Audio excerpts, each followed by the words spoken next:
Boys, they call me Diamond Man. First to Jack Begley, who helped me direct this, and to my cousin Tyre, who helped me edit it. I love you both. This is yours too.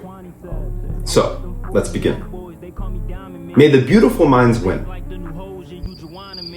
I am not the most accomplished person in this room. I'm also probably not the smartest. Definitely not the most well put together. But, thankfully, thanks to you, I've been given a few minutes to speak to the people who matter to me most on Earth. So, I'm going to make it count. To the class of 2026, we've made it. Look around. Really, look.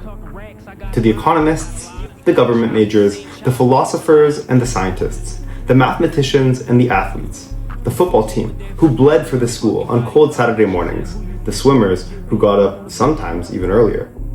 Every single one of you chose this place, and this place chose you back. We are 333, roughly, people from everywhere, and somehow, 4 years later, we are one. That is the whole thing. I want to talk about what actually happened here. Not the degree, but what actually happened. I remember well, standing in a field surrounded by strangers who would become family. I lost my fig, Aisha Diao, far too soon. I believe that she would be proud of us today. I remember Fawcett third floor with Sopik, Kevin, Kenny, Jack, Otto, every day. Poker in Bobby's room, 7-Eleven at 2 a.m., Magan, one of my first real friends here, staying up until 5 a.m., talking about markets, eating fast food, and solving the world in a dorm room, or so we thought. To Kyla, we have stories, the kind only we know the full truth of. I could name every person in this room. You all have given me something, and I'm proud to have grown up with you. You cannot replace a class, and you cannot replace a brother.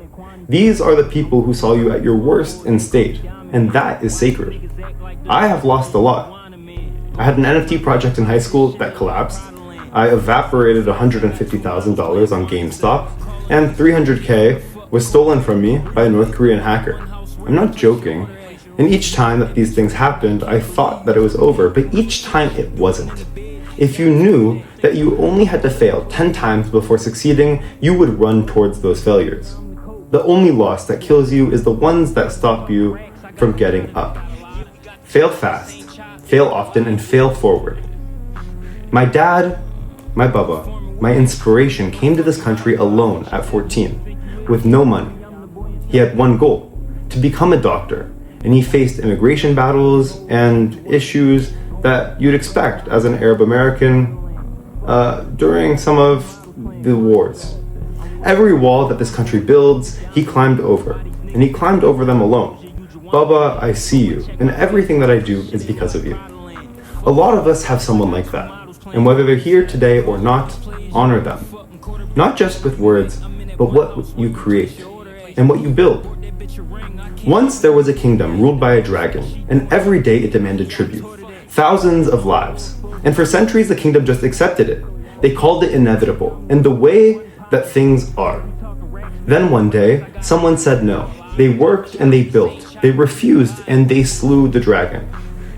The story is not about a dragon, but rather death and aging. But it's also about every system that tells you no. That they tell you not yet, or not possible. Death is not inevitable. Limits are not permanent.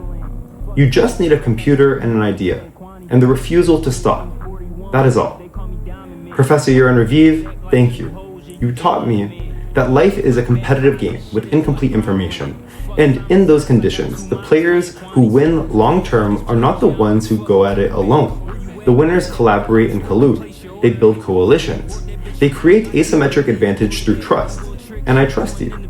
Together we are strong, and divided we fall. That is not just a slogan, it's a theorem. We are 300 some people who are high agency, can do and make whatever we want, and we can do more of it together. Currently, I'm building a quantitative research and engineering company. It's early, I'm ambitious, but I believe in it completely. I have an edge. Every member in this class gets the opportunity to hold equity in what I'm building. It's an opt-out situation. If you believe in where this goes, I want you at the table. A vote for me is a vote for you. And me voting on you, well, it helps me too. because I have some of the brightest minds and the most beautiful minds here with me in my class. Someone recently told me that I seemed unstable, that my 40-hour sessions, the obsessive building, well, maybe, but I'm free. Whatever makes you forget to eat, makes time disappear, makes you feel like you are exactly where you're supposed to be. Find it. Build your life around it, and don't let anyone talk you out of it. Be honest, learn from every mistake, and never stop growing. Stay a student forever, because at the end, nobody talks about money or titles. They talk about the people who loved them and whether they loved them back well enough. Money does not matter. People do. Love does, and truth does. Love each other well. Start today. We came here on this field as strangers, and today, on this field, we are one. The class of 2026, go and slay your dragons. Before I leave this stage, I want to thank President Chadosh. This is his last year at CMC. He's built something here that has changed every single one of our lives, and I don't think that we say that enough. So thank you, sir. And Prime Minister Sunak, thank you for being here and for showing all of us that it doesn't matter where you come from or what you look like.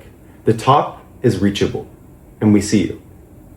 So, good luck to everyone, and to the class of 2026, may the beautiful minds win. Why these niggas act like the new hoes, yeah, you Joanna, man. Going